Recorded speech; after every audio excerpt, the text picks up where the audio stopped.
All right, so right here we have one of our trigger objects. We have nicknamed him Wolfie, and he's pretty simple. All you gotta do is push on the back of his back. He will bark and walk. It's a nice little trigger object for the children here at LawCo, for the little boy and the little girl. Whatever you want to do with him to let us know that you're here. My daughters are also here. I know you like to play with my children. I have Aubrey and Bailey here, and I know they like to play with you. You want to tell the little girl to come out? Hi, little girl. Can you come out and play?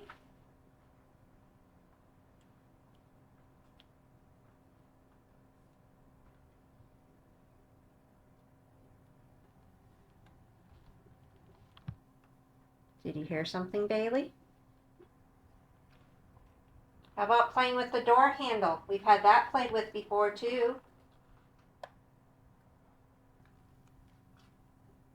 Or how about knocking?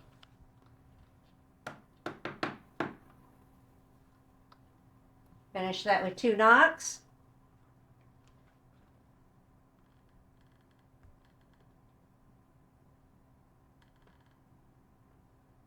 Your K2 is going crazy, isn't it? Yep. This room you cannot use the K2. This is one of the rooms that are really touchy because of the fact that there's all the electrical and the main electric sources in there, so K2s are not good in this room.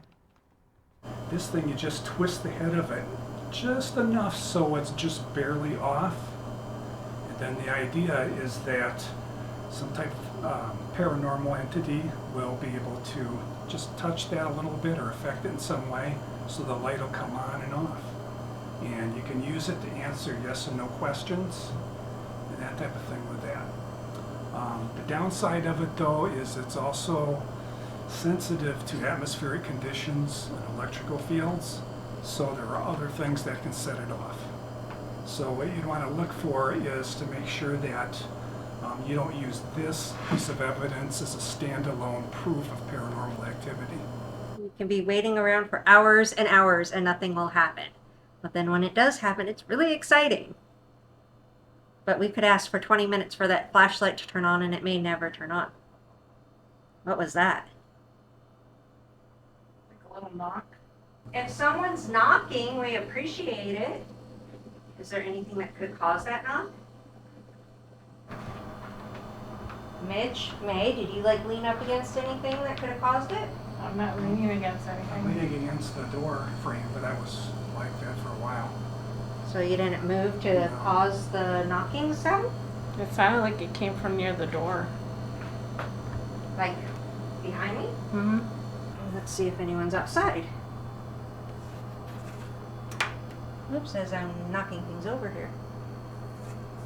I don't see anyone out there.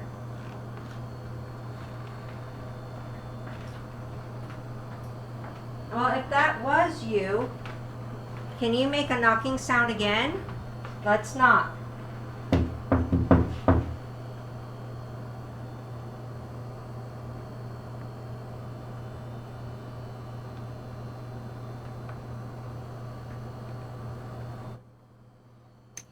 Everything looks creepy in the dark, I swear. Takes on a creepy effect. But you can't let that get to you. Just like that movie theater we did. It had the creep feel everywhere, but there's no paranormal activity. I think that's the worst part about investigating is the bugs. I hate when we go into somewhere that has bugs. It drives me crazy. I don't like the bugs. So the REM pod measures also electromagnetic energy, and it has an antenna on it. So if anything wants to interact with it, it'll light up and it'll play noise.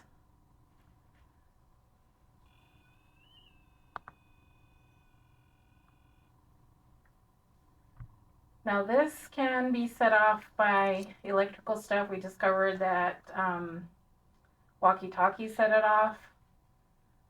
I can't remember if there was anything else we found that sets it off. Didn't the train set it off? Yes. We Yeah, had the train the light set it rail. And If you get, I think it's on like how the electric energy crosses it. if you get waves of like a Wi-Fi type thing or something. Something we want to do when investigating is try to get as much electricity off as possible. One of the things we want to do when investigating is turn everything off. So electric, air. I know there's some things you can't turn off, but you want to turn off your Wi-Fi, everything and anything you can, because of the fact that you want as clear results as possible. What's really important too is on your phone, turning it off and only having it on airplane mode, things like that. Isn't it also Morse code? Sometimes I do notice that it'll do things like that, which I believe is probably them communicating with Morse code, because if you think about it, back in the day, that's how they communicated. Unfortunately, I have not taken the time to learn Morse code, but that might be something that you do want to learn, because I do believe that they do try to use that sometimes in that way. So good point there, Aubrey.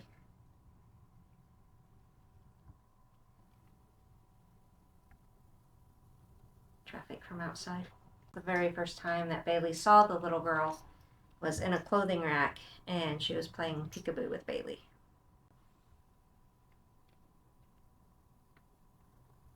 But we also know that spirits like to come and go from this store to that store, with unfortunately we don't have access to that one.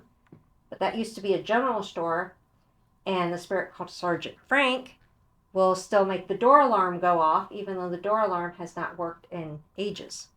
Were you here that night, Dave, when the door alarm went That's off? exactly what I was thinking of, that exact time, yep. Yeah, and Yep. then we also had the alarm go off one time. Mm-hmm. And we thought someone came in to reset it because we heard a male voice. Yep. But when I called the owner, she said no one had been in yet. So that was also interesting. Yeah, it was weird. Yeah. And I don't know, to me, that's exactly what it seemed like. Like he set it off. Mm-hmm. And then the voice came after that, and it was like, excuse me, what now? Yeah. What happened? You guys can stay in here and just make sure. Is security out there? No. What was that? Did it just stop? Yeah, but what was that voice? I heard that. If the cowboy or Sergeant Frank's over there, if you can come in this room with us, would appreciate it.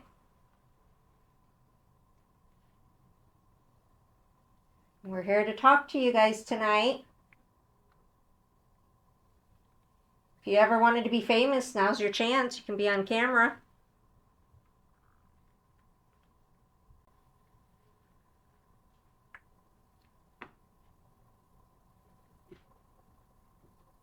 I'm pretty sure one of these two over here can teach you some cool TikTok dance or something. Let's move on. Where are we going?